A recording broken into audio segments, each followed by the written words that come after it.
bitches. It's review time. Yeah, definitely review time because, what is a review? um, this is not the hot new deck. Well, one of these is, but this is not the hot new deck that nobody's ever seen. Because I feel like right now in the community, I definitely feel like a lot of creators are chasing the will I be the first one to have this deck in and post a review thing. I've had these for a while now. I got these sent to me by Stephanie, and they felt so freaking special. You don't even want to know. They feel magical. And this is funny because I'm going to be honest with y'all. When this deck came out, and then this, and then the Dragon one, and then this, I never felt them. Well, I thought they were pretty, but they weren't it wasn't an instant crush. I'm going to have to eat my words because sometimes you need to see decks in real life in order for them to click. Especially the newest one, the Heartwood. That is so freaking special. But they're all really special. So it's the Heartwood Tarot, Thistledown, Oracle, and Oak Ash and Thorn Tarot. And I'm going to just take them all out. I'm going to be flipping through these simultaneously. So with each deck, you sort of get these cards with meanings, which is really rad, really dope. And thank you cards and stuff. Love this kind of stuff. Sorry, I've been listening to Race Chaser a bit too much, and they use these sound bites by these drag queens, and that's one of them. Love this kind of stuff. I love the backs. And oh my gosh, this is gonna also pair wonderfully with my Woodland Wardens. Should have taken that out, but I'm not going to do that now. But I'm definitely going to be pairing those. And all these decks are they just breathe autumnal to me. So this is the Thistledown Oracle. Also comes with little extra like bonus cards thingies. So I'm just going to be, taking them out of the box, taking my time, putting the bonus cards back in the box so I don't mix them up. So the Thistledown is really cool as it's completely borderless, which is really stunning. And it's a very usable Oracle deck, and the keywords were very mindfully chosen. So these are all not in order anymore because I've played with them. So this is the newest one. This is the Heartwood. This is a borderless tarot deck, by the way, and this also has stunning backs. And this is different because these are cute animal dragon decks. This is a cute nature animal deck, which kind of follows the main character on a little story, which I find really interesting. The concept behind these is great. The card quality is really good. It's 400 GSM, really nice matte lamination, my favorite kind of lamination. Really, really, really, really, really high quality decks. So how am I going to... I'm just going to do it like this. May not be the most aesthetically pleasing thing, but I'm just going to do it. So it's just a stunning set of decks. And I'm not going to be responding to all the artworks per se, although this Six of Cups. I mean, come on now. But I never, like I said, I didn't hate them at all. I mean, I like them. I thought they were pretty decks. But the storybook quality of the illustration is just so special to me and so good. But I'm in the Netherlands, and these were pretty difficult to get as well. So that's kind of a thing that played a big part in it. I love the autumnal vibe of these decks. Like, these decks just scream autumn to me, and they also scream where I live to me. Like, I literally live near a forest where these could literally be photos from the forest where I live. It's just so special. I love that we get lots of wolf imagery in the Heartwood. I think that's really special. But also really like the imagery chosen for in the Oak Ash and Thorn, for example. We get a badger here standing on the snake. Really special. And yeah, I don't know. Like I just love the way they look. Tarot is. I'm gonna be honest with you guys because you guys probably have noticed sort of a lack of lots of tarot content on my channel, and that's because tarot is tarot to me. Tarot doesn't really change deck to deck. I felt, especially after the creation of my own like fully professionally printed tarot deck, that was sort of the definitive product of me showing also to other people how I read. And I have sort of been feeling a lack regarding tarot content and tarot decks geared towards more experienced readers. This is adorable. So, I usually don't really, what I mean to say is I'm not that easily impressed. I'm not at all. Matter of fact, I'm actually very often not impressed at all. This is gorgeous. So when these decks came in, I loved, Stephanie's friendliness, but I thought it would be, just another deck. It's going to be cute. I'm going to film a review, and I'm probably going to love them, but they're just another deck. But then I saw the effort that was put into the representation of the cards and the animals that were chosen, and, also sort of the European vibe that I feel very much in. I feel very much a United Kingdom, Europe vibe emanating from these decks. Which feels like home to me because it is home to me. And they just made me fall in love with it. Also, what I find really interesting and what I find really cool is that the Heartwood, to me, reads as a little bit more of an advanced, well, a tarot deck for sort of more advanced tarot readers, as there's quite a lot of bonus cards in here that are not necessarily tarot decks, but they are definitely, well, sometimes we do get all the pips in there, but the Oak Ash and Thorn feels a little bit more clear as to this is the Six of Swords because we get 6 swords in here. And I think all the pips are in here, but they're not as, for example, this is the 9 of Cups, and you will find 9 little acorn hats in here. This is the 5 of Pentacles, but you will not see them as clearly on the card. So it's more about, they're a little bit more hidden, a little bit more obscured. I love this Fool, by the way. And that is, I feel that's special. That's sort of special to me. I like that it's, like, I've been reading tarot for years. I don't need to explicitly see the 5 Pentacles on the 5 of Pentacles. But, like, now that I said it, I do sort of see that they are there, but they feel a little more, let me put it that way, they feel a little bit more organically integrated into the clutter of the little cottage that this mouse explores in this deck, because that's what the whole deck is about.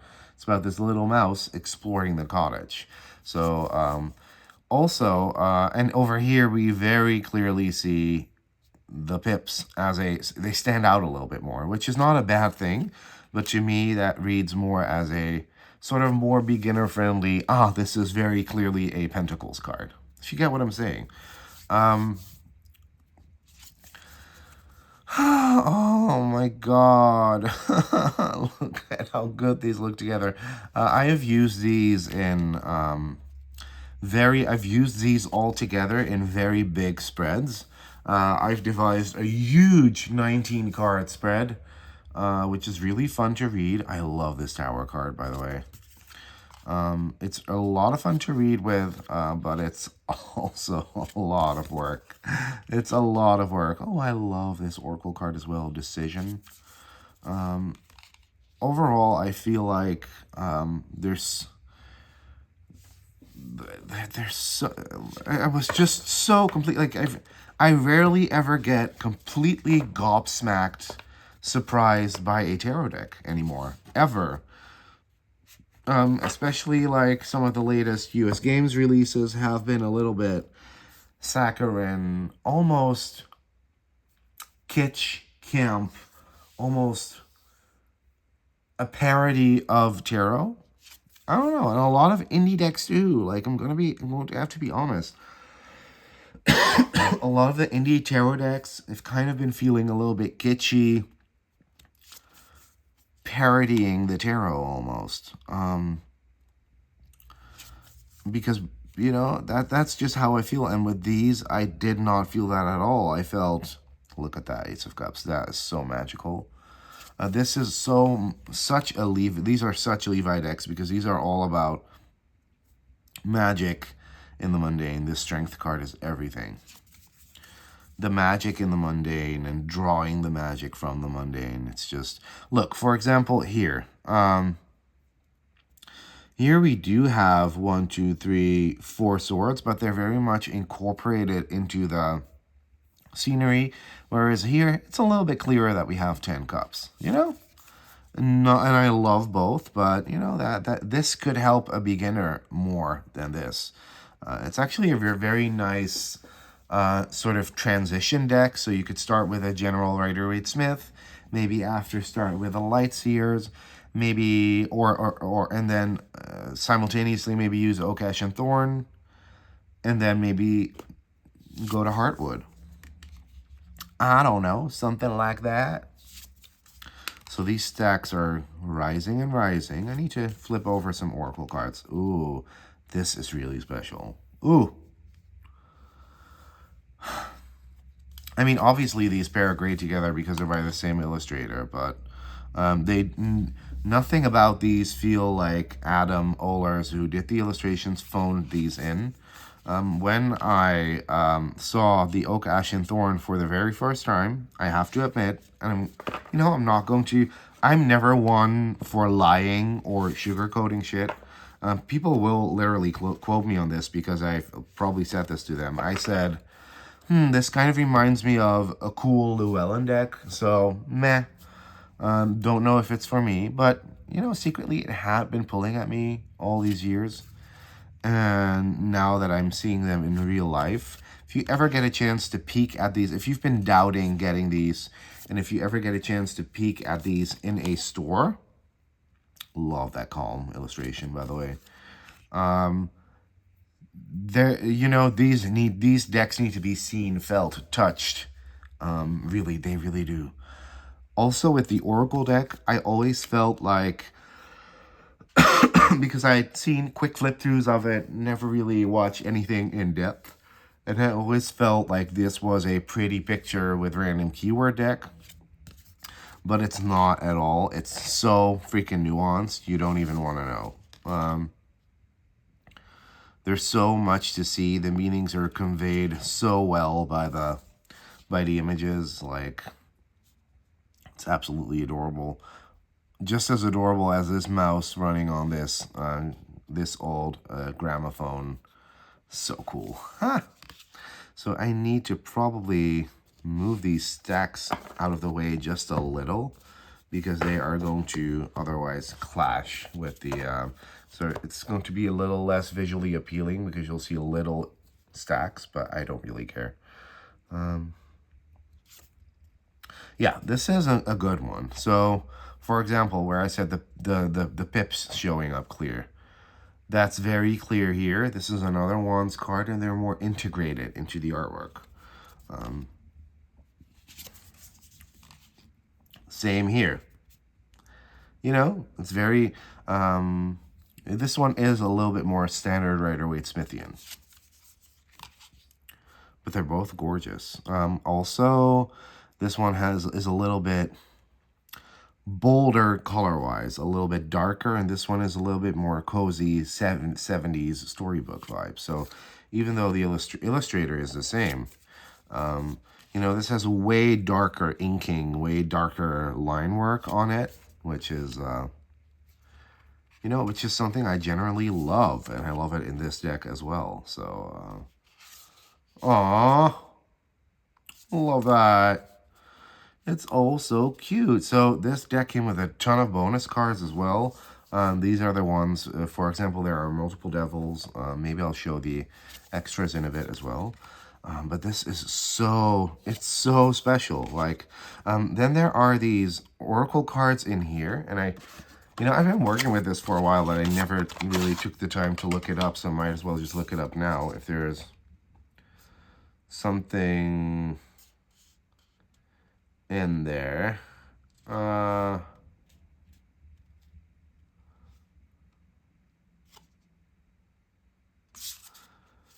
Let's see if it says something about these extra cards that are in this deck. Oh,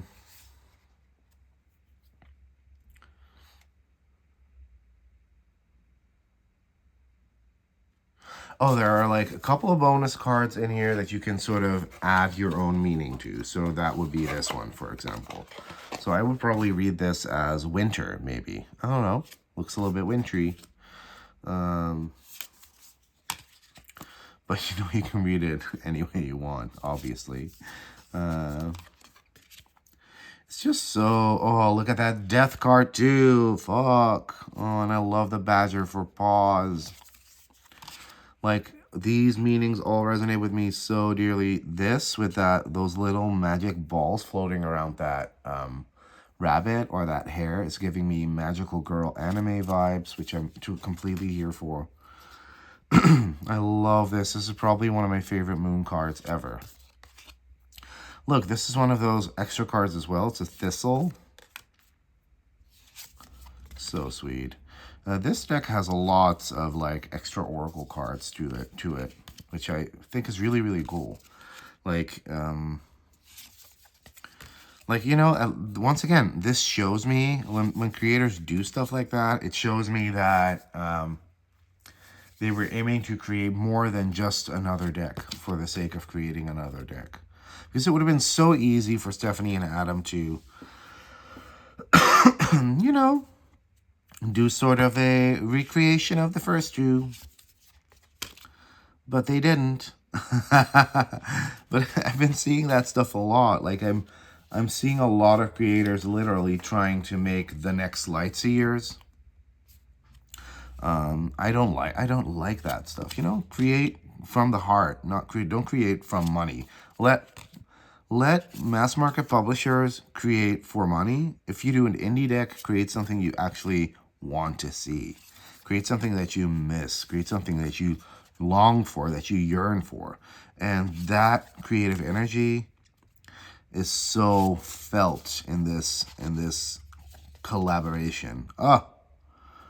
Oh, there's oracle cards in here too. I didn't even notice. So freaking sweet. So sweet.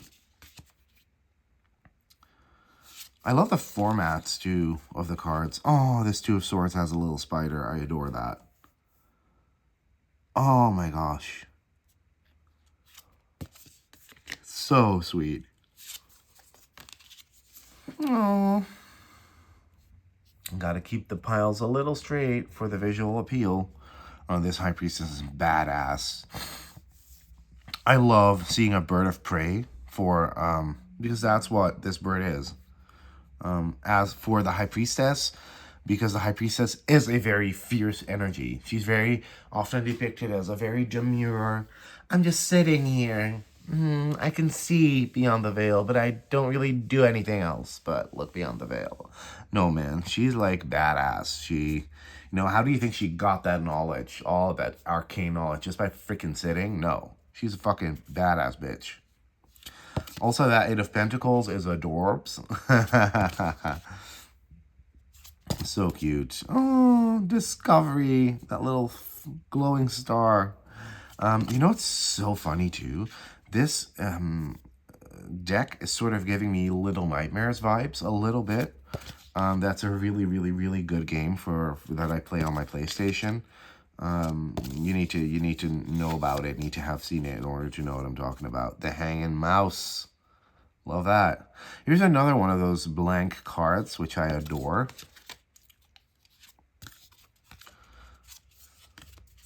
This Knight of Pentacles. Love that. There's so much symbolism in there. I don't know if you can see, but this is just a chess piece. But chess is a pretty slow game sometimes, with a little snail up top. Adorable. This is so cool. And I can't believe that Stephanie just sent me these. I sent her mine as well. She was like, I'm going to send you this and this and this. And I was like, you know what? I mean, just for funsies, would you like to have mine as well? And she said, yeah. And I was like, yay. I love this for Wheel of Fortune as well. The Emperor in this deck, this is one of my favorite cards. Like, I hope it shows up on camera because this is a little bit darker than the other ones. But that is, like, that wolf Emperor is amazing. Amazing. Oh, whoops. The piles are getting a bit smaller, so I'm sort of grasping at air sometimes. Oh, the little hedgehog. Ooh, I like this 10 of Pence. That's really, really cool. I'd never... And this Emperor. Oh, man, we have the most gorgeous family of stags living... the most gorgeous families of deer living really close by. I may go look them up later. Oh, that's that star, but then not in the little pot. Oh. Oh, look at this. So cute. All the snails are moving forward. Oh, adorable. Oh, look at that Hierophant. No fucking way. Oh, I love it. Really, really, really cool. Oh, that's so dope. So funny, these cards, the lamination on these cards. Can you hear that? ASMR. So dope. Really, really sweet. Oh, those lovers. Oh, that was the Okash and Thorn. This Queen of Pentacles. Yes. Oh, bravery. And so that was the Thistledown, and this has been the Heartwood. And you know, like I said, this is not you know, if you want to see people oohing and eyeing and analyzing every card, this was not that. This is just me telling you that if you were sort of on the fence with either one of these, you know, obviously I do know that I was very privileged to just have these sent to me. But see if you can see if you can figure out if you can actually get them from somewhere. If you can look at them from somewhere. I have over here an extra Devil card for the Heartwood and an extra Lovers card for the Heartwood. But I prefer the ones that I picked to stay in there. I don't work with multiple Devils and multiple Lovers in one deck. I don't do that, but I know some people love to do that. So if you want to do that, please do it. But like I said, like this was just opening up these was literally, it literally took my breath away. These decks, they were so special, so amazing. Ooh, I just dropped the check box. And you know that they were printed on specially certified paper, so you know that it's good for the planet. All that stuff just is, you know, the cherry on top. And also proving that you can print responsibly and ecologically and also have a really good quality product instead of, because we have been seeing some indie creators, you know, trying to attempt to do this and selling their decks for lots of money and only to have the cardstock peel after like 2 uses. That's not the case with this. This is top-notch quality. Really is. You know, apart from it being beautiful. So if you're looking for a sort of European animal inspired deck with a little bit of magic. If you like seeking magic in the mundane, and if you're willing to spend a little bit extra on a deck that's probably going to last a lifetime, check out the Heartwood Tarot, the Thistledown Oracle, and the Oak, Ash, and Thorn Tarot, for they are wonderful. Thank you so much, Stephanie, for sending them to me. I will treasure these forever, and I love y'all. Bye-bye.